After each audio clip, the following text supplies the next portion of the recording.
Hi, juniors. Welcome to your third CCR of the school year. Today, we're going to be exploring post-secondary pathways. What options you have after high school.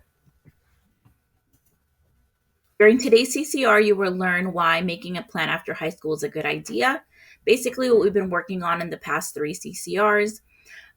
Learn about your post-secondary options like community college, Cal States, the UCs, private and liberal arts colleges. And we'll take the last 15 minutes of the class to complete a Naviance activity of what makes me unique. This is so you can get a better idea, again, of what your strengths are and what kind of careers would be suitable for those strengths. And that way you can start to see which post-secondary option would be the best fit for you. So let's watch a quick video on why making a plan after high school is a good idea. Hey guys, Maria here. People keep asking me, do you have a plan for life after high school? And I'm like, how am I supposed to figure that out? School has sort of been the biggest thing I've ever done in my whole life.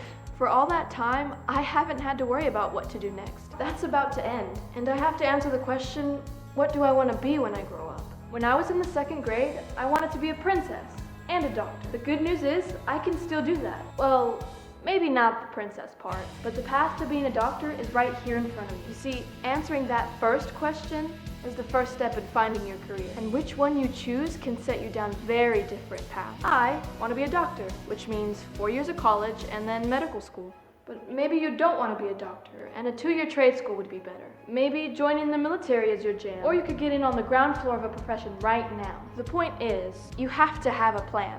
It isn't going to be made for you, and the longer you wait, the harder it's going to be. Now you're looking at me and saying, I don't know what I want to do. So, here's your homework. Yay, homework! Make a list of what you're interested in, what skills you have, what kind of lifestyle you want to have, and things you believe in. I did this, and on my list, I'm interested in science, I have a great memory, and good people skills. I don't necessarily need to be rich, but I'd like to go on a vacation. And I believe in the calling to help others. Next, I took my list and did some research on the jobs I can do.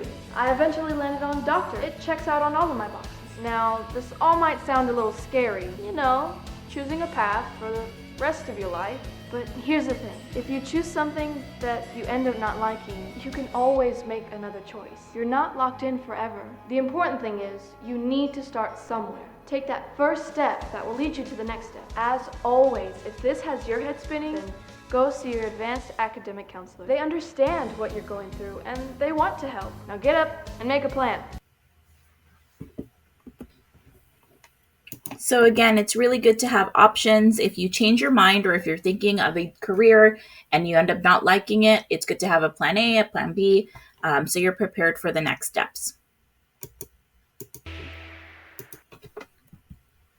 Next, we'll explore what kind of options you have. College. Many people think that college means an additional 4 years of school at a college or university.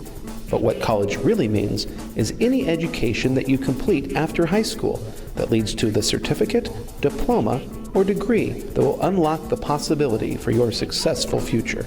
A certificate can be earned in 1 year or less, while some diplomas can be earned in 2 years or less, both at a community college, career, technical, or business college, and even some 4-year colleges. Earning a certificate or diploma can prepare you for careers such as a paralegal, cosmetologist, welder, chef, certified nursing assistant, or radiological technician.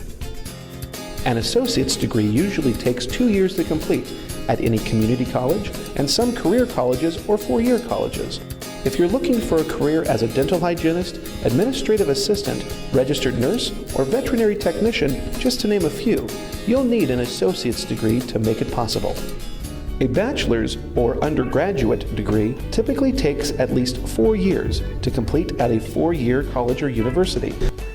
Teachers, engineers, accountants, dietitians, and social workers are examples of the people who need a bachelor's degree to start their chosen career.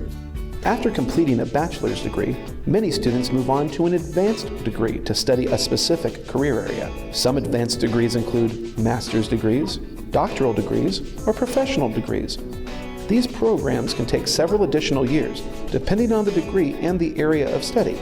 But if you want to be a doctor, dentist, veterinarian, or lawyer, for instance, you'll need to earn an advanced degree.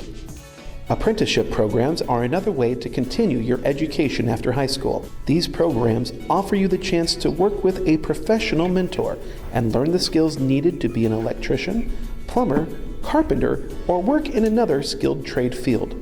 Apprenticeship programs allow you to earn money and a credential at the same time. A certificate, degree, or other credential is the key to improving your future. With so many possibilities, you shouldn't be asking, should I go to college? Instead, you should ask yourself, which college path is the right one for me?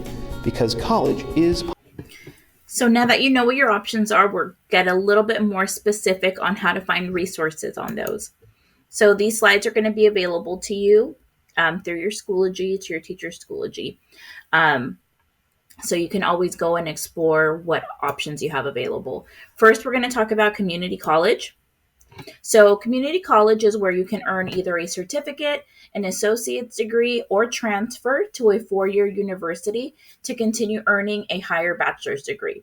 The cost is a fraction of the price of some trade schools if you're pursuing a certificate. So a certificate program could be something like the video mentioned, an LVN, things like that.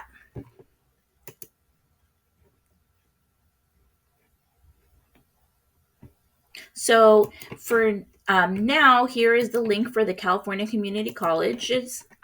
Here you can look at different resources, a degree with the guarantee if you're thinking of transferring, UC transfer pathways, also career education. So if you're looking at a certificate program, you can click on that,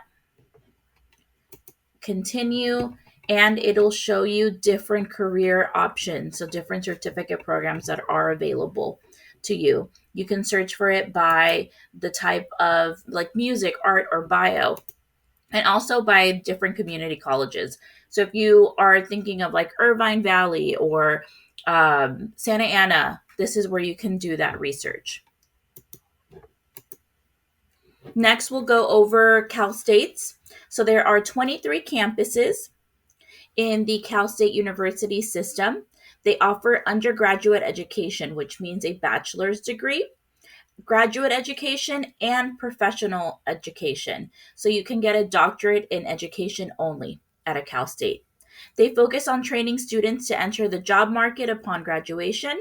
They have job training, and it's often included in your requirements. So either you have to do an internship or practicum hours for your degree completion. They also have study abroad programs, and it's a lot more part-time and night classes options available. Some pros of attending a Cal State: teacher training. So the CSU system trains about 60% of teachers in California. One of the lowest costs for higher education in California. Most of the Cal States go by a semester system, so high school students find the transition easier. What that means is what you would learn in a year in high school, you're going to learn in a semester at college. So that's what that means. It's easier access to professors. Professors are primarily there to teach. There are some that do research, but some don't. More undergraduate programs with professional training, more campuses available to choose from compared to the UCs.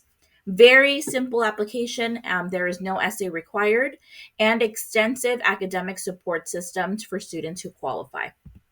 Some cons: it can take longer to finish, sometimes an average of 5 years.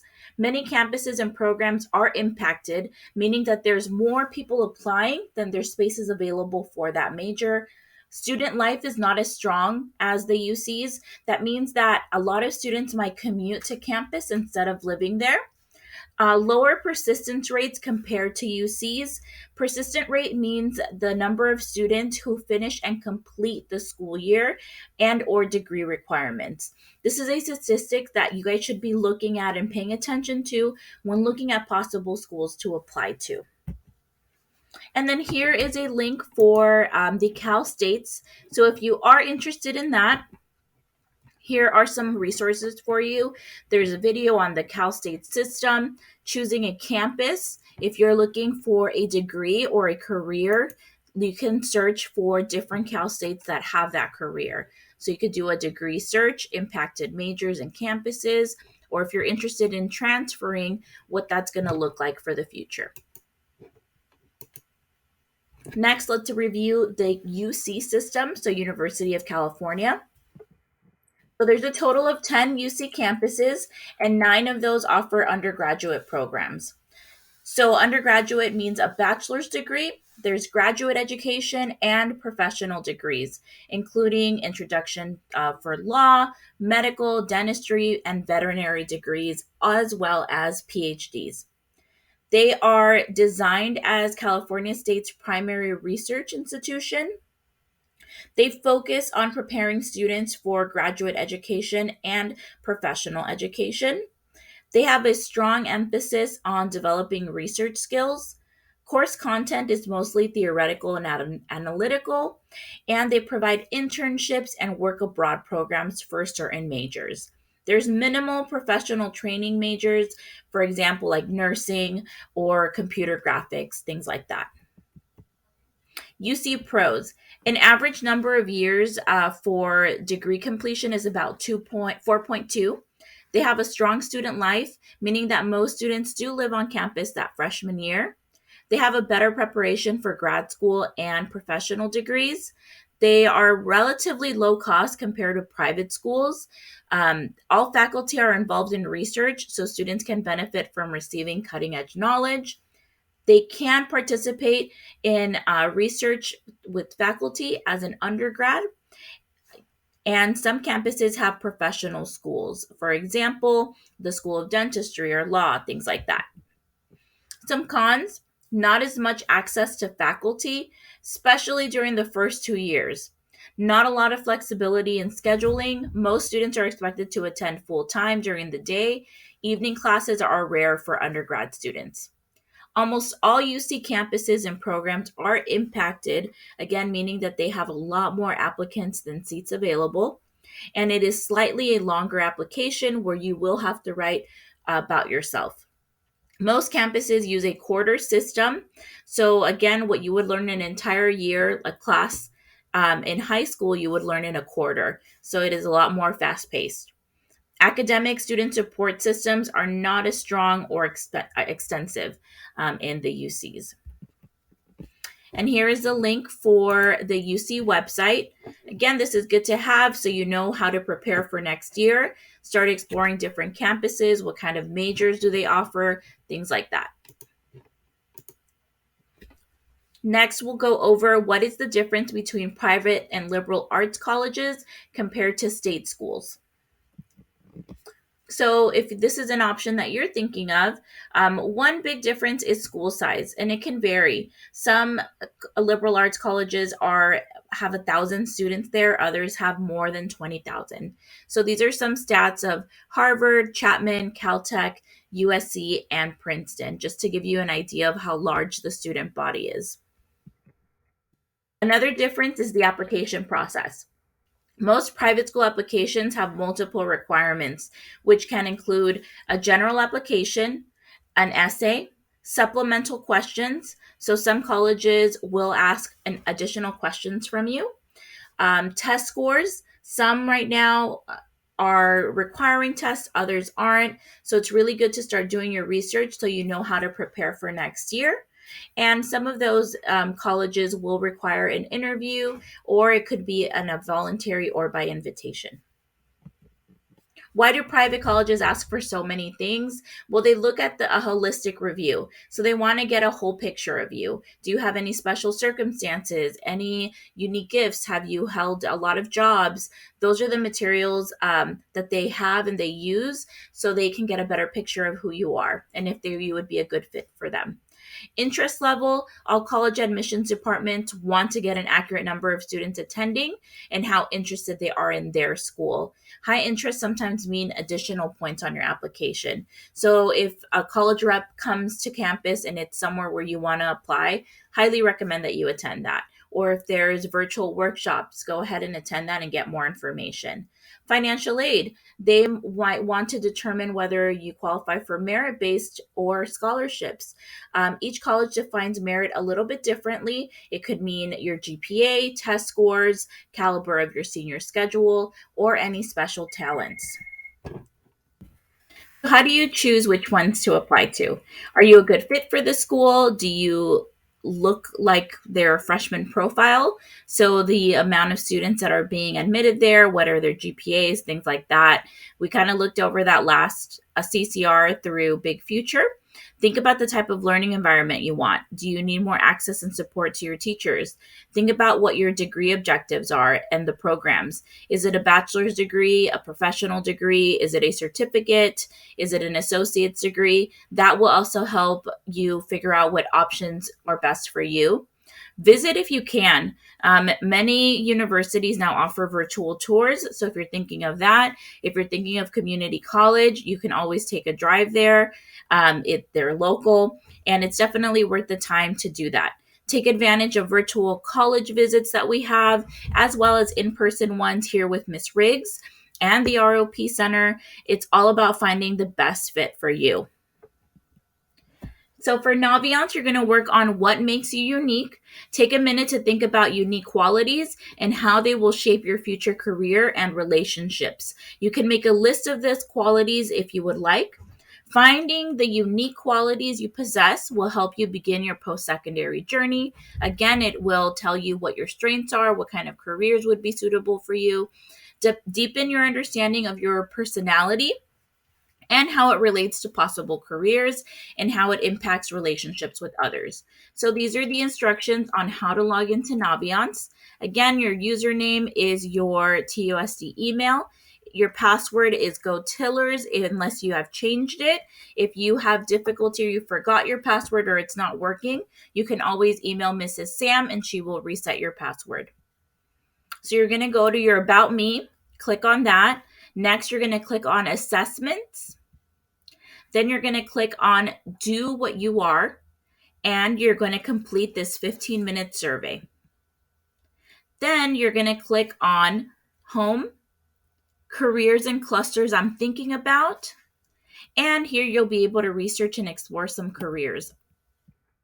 So again, it's all about trying to figure out what kind of career you want to do, and then that will help you make a decision as to what post-secondary option is going to be most suitable for you, whether it's the community college option, a certificate, an associate's. So take this time to explore that. And before we get started, let's watch this quick video on CSF because the applications are starting. CSF, California Scholarship Federation. Have you ever wondered why some students wear the golden stole at graduation? Well, CSF recognizes students for their achievements in their academic subjects. CSF awards points, basically for your A's and B's, and students apply each semester for the previous semester completed for CSF membership. If you qualify for CSF 4 or more semesters during your sophomore, junior, and senior years of high school, you will earn the Seal Bearer membership, which includes the golden stole and a golden tassel to wear at graduation, a gold seal on your high school diploma, and a notation of honor on your transcript. Remember, freshman year doesn't count in CSF, but students may submit an application if you want to have all 4 years of CSF qualification. Applications for CSF are available now in the counseling office. They basically work backwards. Remember, you're applying now for last semester, spring of 2021. So here's what you do. You come in, you get an application in the counseling office, in your student services office. Follow the guidelines on the application. Remember, A's and B's score points. C's do not. Any D's or F's are an automatic disqualification. You're applying for the spring 2021, so make sure to look on Aries for your transcript for those grades when completing the application. Bring your completed application form to the counseling office starting October 1st. The counseling team will make sure your points are correct, and then you'll receive an email letting you know you have been approved for CSF semester spring of 2021. There's a $7 membership fee for each semester that you qualify for CSF, and that can be paid at the student store. At that point, after you've been approved and you've paid, you're officially approved by CSF for the spring 2021 semester.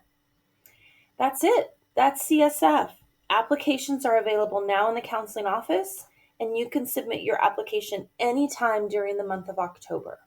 If you have any questions, feel free to come into counseling, or you can specifically talk with Mrs. Acosta. She can help answer any of your questions. Have a great day. All right. So if you have any questions, please feel free to reach out to your counselor. Have a great day, guys.